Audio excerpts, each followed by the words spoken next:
Good morning student, welcome to EduFly JEE NEET. Myself Shiv Prakash Dubey, graduated from IIT Roorkee. मैं आप सबके लिए जो जेई और नीट की प्रिपरेशन कर रहे हैं, चूँकि एग्ज़ाम पास में है तो उन सब के लिए लेक्चर्स प्रिपेयर करा। पूरी क्लास 11th की और क्लास 12th की पूरी फिजिक्स की सीरीज प्रिपेयर कर रहा हूं। तो आप प्लेलिस्ट में जाके चीज़ों को देख सकते हैं और आपको कंटेंट अच्छा लगे तो प्लीज़ सपोर्ट अस।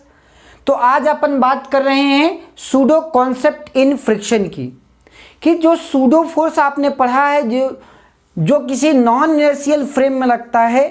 जब कोई फोर्स नॉन इनर्शियल फ्रेम में लगे, उसको इनर्शियल बनाना पड़े, तो वहाँ पे हम क्या कहते हैं कि कॉन्सेप्ट ऑफ सूडो फोर्स लगाते हैं। फॉर एग्जाम्पल बोला है क्वेश्चन 1 में, कह रहा है कि find out the range of the force for which smaller block is at rest with respect to bigger block. कह रहा है कि ये 4 kg का ऑब्जेक्ट था, ये 1 kg का ऑब्जेक्ट है। कितने kg का? 1 kg का। इसको कोई यहाँ पे होल्ड नहीं किया है, लेकिन हाँ कि एक फोर्स लगाया जा रहा है। इस फोर्स की वैल्यू बतानी है so that this block will not move together. मतलब ये नीचे न गिरे, यहीं पे ये ऐसे सटा रहे। तो करने का तरीका क्या है? करने का तरीका ये है कि आप पहले FBD बनाएं, फ्री बॉडी डायग्राम जो बोलते हैं वो पहले बनाएं। तो ये कितने kg का? ये 4 kg का। कितने kg का? 4 kg का। इस ब्लॉक की FBD अगर आप बनाएंगे तो आप क्या क्या फोर्सेस लग रहे हैं वो ध्यान से देखें।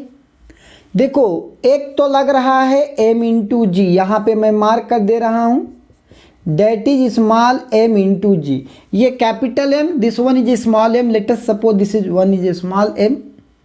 तो यहाँ पे क्या वैल्यू है? Small m into g. ये किधर एक्ट करेगा? डाउनवर्ड। इसको सपोर्ट कौन करेगा? Friction force. कौन सा? Friction force. और कौन कौन से फोर्सेज एक्ट करेंगे? एक एक्ट करेगा कितना? इस पे नॉर्मल लगेगा, अगर ये बॉडी यहीं पे है तो इस पे लगेगा नॉर्मल n। और अगर कोई फोर्स ऐसे लग रहा है, ऐसे फोर्स लग रहा है, तो इसका मतलब क्या है कि एक सूडो फोर्स लगेगा कितना? m इंटू ए का। कितना? m इंटू ए का, पीछे की तरफ। कितना? पीछे की तरफ। तो अगर आप ध्यान से देखें चीज़ों को तो आपको समझ में आएगा फ्रिक्शन फोर्स की क्या वैल्यू होगी। Friction force is nothing but mu into N. Mu into N. अब एन बराबर क्या है आपके पास? m into g. एन की जो वैल्यू है वो किसके बराबर होगी? नॉर्मल के बराबर होगी। तो वैल्यू कितनी? म्यू इंटू एम इंटू जी। तो this is the friction force. अब n की अगर हम नॉर्मल फोर्स की वैल्यू कैलकुलेट करें, किसकी? नॉर्मल फोर्स की, m इंटू जी। यहाँ पे n बराबर mg तब होता, गलती देखो बच्चे यहीं करते हैं, ये n है, ये m मास का ऑब्जेक्ट सर ऐसे रखा है, तो सर m इंटू जी इधर लग रहा है तो नॉर्मल ऊपर, तो ये दोनों क्या है? बैलेंस है। लेकिन क्या नॉर्मल की वैल्यू mg होगी कि ma होगी? अगर ये इधर वाला फोर्स बराबर ये सूडो फोर्स है, इसको क्या बोलते हैं? Pseudo force. इसका मतलब n की क्या वैल्यू है? m into a. तो यहाँ पे m इंटू जी न लग के क्या रखेंगे? m into a. तो mu की वैल्यू पता है, Fs आ जाएगा। Fs आ जाएगा यहाँ पे। अब हम बात करते हैं कि सर मान लो कि एक्सेलरेशन क्या होगा, कैसे होगा। पहले हम Fs की वैल्यू कैलकुलेट करते हैं। अब हमारे पास Fs बराबर, देखो Fs की जो वैल्यू है म्यू इंटू एन, और n बराबर m इंटू ए। अगर ये इसको ऐसे रोक के रखा है, अगर इसको ऐसे ये रोक के रखा है, इसका मतलब क्या है? इसका मतलब ये है कि जो फ्रिक्शन फोर्स है वो किसके बराबर है? m इंटू जी के बराबर। F equal to m into ji. Upward force बराबर सर डाउनवर्ड फोर्स। भाई साहब upward force is equal to downward force, इधर वाला फोर्स बराबर इधर वाला फोर्स। तो अगर फ्रिक्शन फोर्स की वैल्यू अगर यहाँ पे देखें तो फ्रिक्शन के जगह पे m into g is equal to mu m into a. देखो एम एम कैंसिल हो जाएगा, तो ए की क्या वैल्यू आ गई, ए बराबर जी बाई म्यू। जी की वैल्यू यहाँ पे let's suppose 10 metre per second square है, एक्सेलरेशन ड्यू टू ग्रेविटी। तो सर जी की वैल्यू है 10 अपान म्यू की वैल्यू कितनी, 0.5। तो वैल्यू कितनी आ गई, 5 मीटर पर सेकेंड स्क्वायर। मतलब सर अगर इस ऑब्जेक्ट को यहाँ पे रोक के रखना है, इस ऑब्जेक्ट को अगर सपोज एक ऑब्जेक्ट है ऐसे मान लें कि एक ऑब्जेक्ट है, ये ऑब्जेक्ट है, मान लें कि ये सपोज ये बॉटल है ऐसे। अगर यहाँ पे ये तो गिर रहा है ना, अगर इसको आप ऐसे अगर यहाँ पे ऐसे छोड़ देंगे तो ये स्लाइड कर जाएगा, ये गिर जाएगा ऐसे। लेकिन अगर हाँ कि अगर ये गिर रहा, देखो गिरना चालू हुआ ना, तो इसको इधर बढ़ा दो, इसको इधर बढ़ा देंगे ऐसे इंक्लाइन पे, एक्सेलरेट कर देंगे, आपको लगेगा गिर जाएगा, लेकिन गिरेगा नहीं, पीछे आएगा, रुका रहेगा। मतलब ऐसे तो गिर जा रहा है, ऐसे गिर, देखो अगर कि सर ऐसे तो गिर रहा है, ऐसे तो गिर रहा है ना, लेकिन देखो ऐसे नहीं गिर रहा है, ऐसे नहीं गिर रहा है। क्यों नहीं गिर रहा है भाई, अभी तो गिर गया। फिर से सर ऐसे गिर रहा है, देखो ऐसे गिर रहा है ना, ऐसे गिर रहा है, ऐसे गिर रहा है, ऐसे तो स्लिपिंग हो गया है, ऐसे गिर रहा है सर, ऐसे गिर रहा है, ऐसे गिर रहा है। लेकिन अगर आप इसमें एक्सेलरेशन ऐसे दे देते हो तो ये यहाँ पे क्या, बॉटल यहाँ पे रुकी रहेगी, बॉटल यहाँ पे रुकी रहेगी। तो ये कॉन्सेप्ट होता है, इसको बोलते हैं कॉन्सेप्ट ऑफ सूडो फोर्स। चूँकि ये भी अगर यहाँ पे एफ लगाओगे, इसका मतलब क्या है कि आपने इक्वल एंड अपोजिट क्या लगा दिया है, सूडो फोर्स अपोजिट डायरेक्शन में।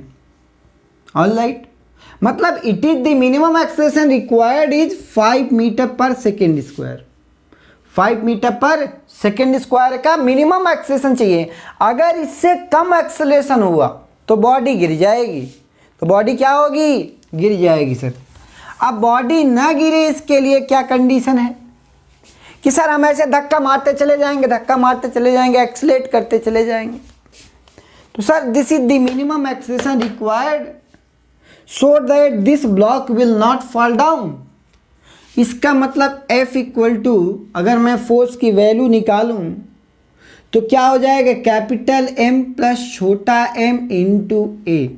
कैपिटल M की वैल्यू कितनी, 4 kg, छोटा m की वैल्यू 1 kg इंटू ए की वैल्यू 5। ऑलराइट, तो यहाँ पे इसकी अगर आप वैल्यू देखें, this is 20 not 5, they 20 metre per second square. तो सर ये 20 metre per second square value कितनी आ गई, 100 न्यूटन। मतलब यहाँ पे जो फोर्स मिनिमम चाहिए, यहाँ पे ये 100 से कम तो चाहिए ही नहीं। अगर आपने 100 से कम फोर्स लगाया फिर क्या होगी, ऑब्जेक्ट गिरना चालू हो जाएगा, ऑब्जेक्ट गिरना चालू हो जाएगा। क्वेश्चन से और बात करते हैं। फॉर एग्जाम्पल अगर मान लें कि हमारे पास सूडो फोर्स का कॉन्सेप्ट सीख रहे हैं, मान लें कि हमारे पास ऐसे ही एक ऑब्जेक्ट है, ऐसे एक ऑब्जेक्ट है।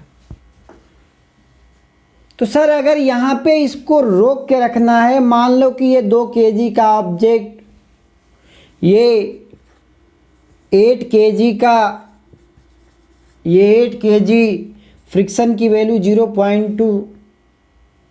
तो सर कितना फोर्स लगाऊं यहाँ पे कि ऑब्जेक्ट ये वाला यहीं पे थमा रहे। वैसे तो आप, ये तो गिर जाएगा, लेकिन अगर आप फोर्स लगाते रहोगे यहाँ पे विद एक्सेलरेशन, तो ये ऑब्जेक्ट यहाँ पे गिरने नहीं देंगे। करके भी दिखाएंगे। कैसे करेंगे सर, कैसे करेंगे, इसका FBD बनाओ कि कौन कौन से फोर्सेज एक्ट करेंगे।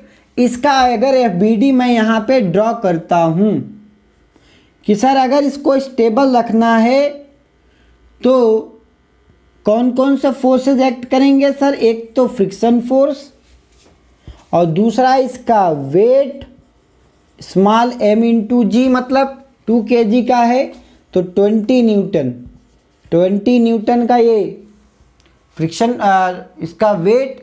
और क्या लगेगा? एक तो नॉर्मल लगेगा इस सरफेस के परपेंडिकुलर सरफेस से, जैसा कि आपको बताया गया है। आप अगर चैनल पे नए हो तो प्लीज़ वो वाला वीडियो ज़रूर जाके देखें, प्लेलिस्ट में सब है। क्लास 11th की फिजिक्स की प्लेलिस्ट में जा कर के सारे वीडियो आप वॉच कर सकते हो। कहने का मतलब क्या है कि आपके पास इस साइड एक फोर्स, कौन सा sir? Pseudo force small m into a. तो इसका मतलब क्या हुआ कि जो फ्रिक्शन फोर्स की वैल्यू है वो 20 न्यूटन है, और दूसरा क्या है? नॉर्मल फोर्स कितना है? m इंटू ए है सर। अब फ्रिक्शन फोर्स होता क्या चीज़ है सर? म्यू इंटू एन होता है। अब फ्रिक्शन फोर्स की वैल्यू ऑलरेडी आपने निकाल ली है। न्यू की वैल्यू कितनी? न्यू की वैल्यू 0.2, एन की वैल्यू m इंटू ए। तो सर m की वैल्यू 2 इंटू ए। तो यहाँ से a की वैल्यू कितनी आ गई? a बराबर 20 डिवाइडेड बाई 0.4। तो वैल्यू कितना? वैल्यू कितना? 25 चौका 100, 50 metre per second square.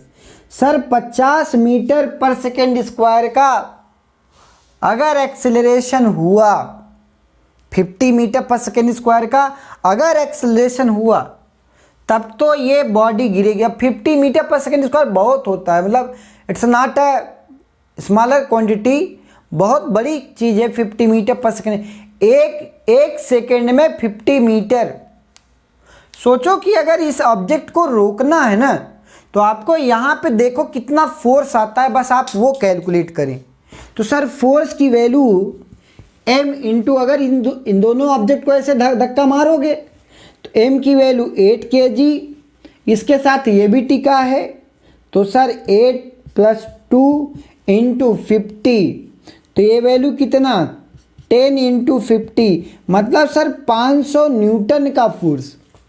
500 Newton का धक्का मार करके इतना तेज़ी से, मान लें कि अगर ये फॉर एग्जांपल मैं अगर आपको प्रैक्टिकली दिखाना चाहूँ तो एक मान लें कि एक सपोज ग्लास है, लेट अस सपोज एक एग्जांपल अगर मैं दिखाना चाहूँ तो ये ग्लास है। ये ग्लास अभी गिर नहीं रहा, अभी यहाँ पे गिरना चालू हो गया ना, गिरना चालू हो गया। तो अगर आप एक्सलेट करते हैं, यहाँ पे एक्सलेट करेंगे ऐसे इंक्लाइन प्लेन पे, तो ये नहीं गिरेगा, just because of pseudo force, just because of pseudo force. ये यहीं पे क्या रहेगा? टिका रहेगा। अगर आप ऐसे कहीं पे भी आपने एक्सपीरियंस भी किया होगा, जब भी कोई चीज़ गिरने वाला तो आप दौड़ने लगते हो ना, ऐसा देखा होगा ना। जब भी आप मान लो कोई हाथ में कोई चीज़ ले जा रहे हो और गिरने लगी तो आप दौड़ना चालू कर देते हो।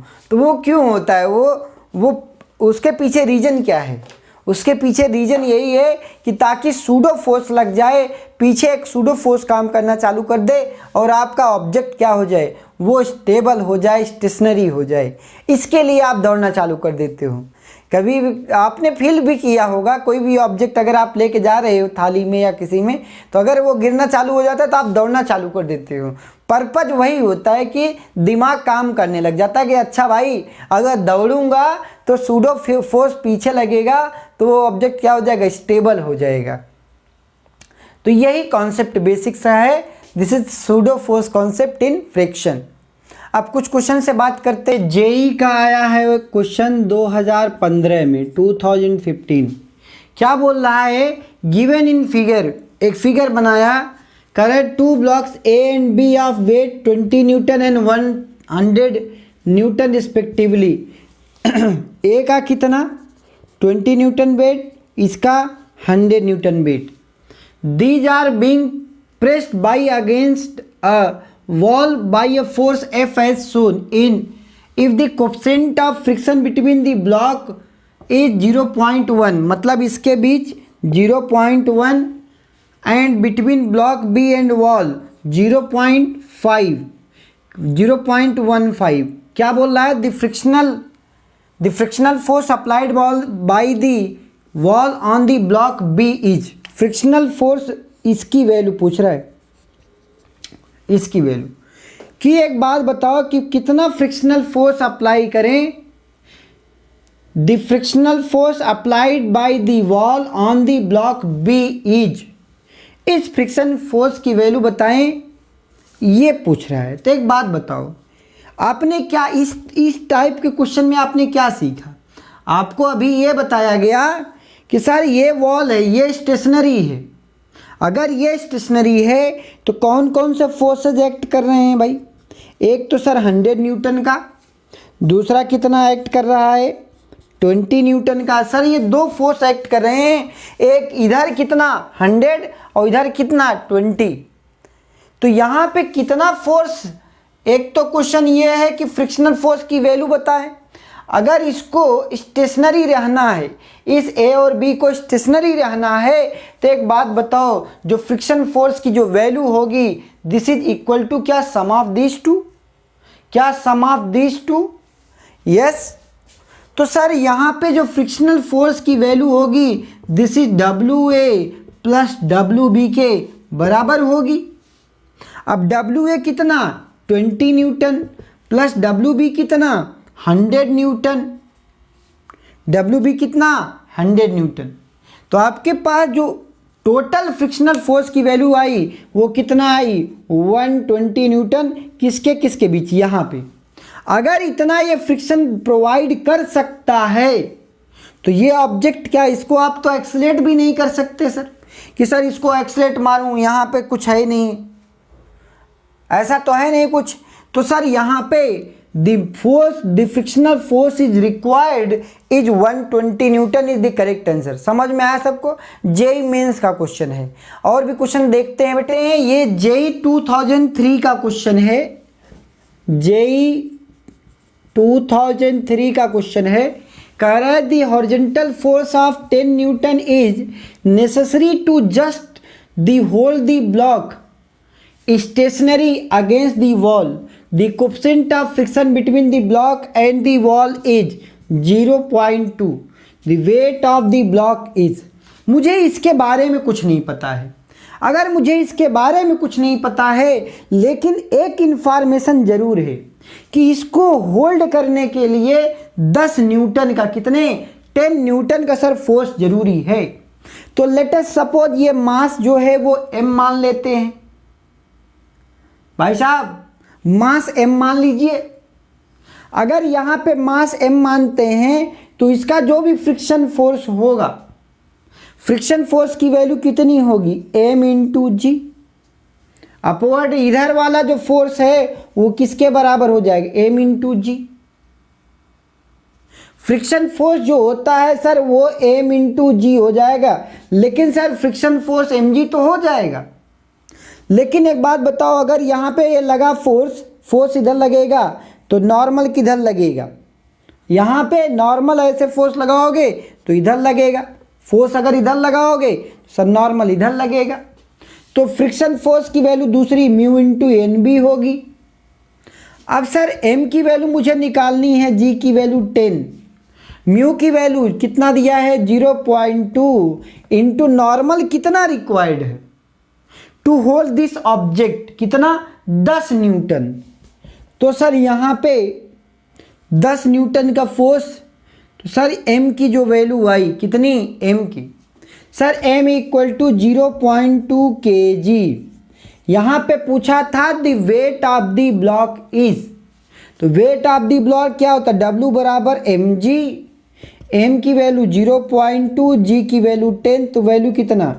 2 न्यूटन। ऑप्शन कौन सा सही है? डी। तो इस तरीके से जितने भी क्वेश्चंस हैं, जितने भी कॉन्सेप्ट्स हैं, अगर आपका बेसिक्स क्लियर है, अगर आपका बेसिक्स नहीं क्लियर है तो प्लीज़ और प्लीज़ चैनल पे जा कर के फ्रिक्शन जो टॉपिक है क्लास 11 फिजिक्स में जा कर के फ्रिक्शन का पूरा कंप्लीट वीडियो आप वॉच कर सकते हैं और सारे कॉन्सेप्ट आप वहाँ से क्लियर करें। तो मेरे प्यारे बच्चों, अगर आप न्यू व्यूवर्स हैं तो please support us, share with your friends. तो आज के लिए बस इतना ही। Thank you all of you.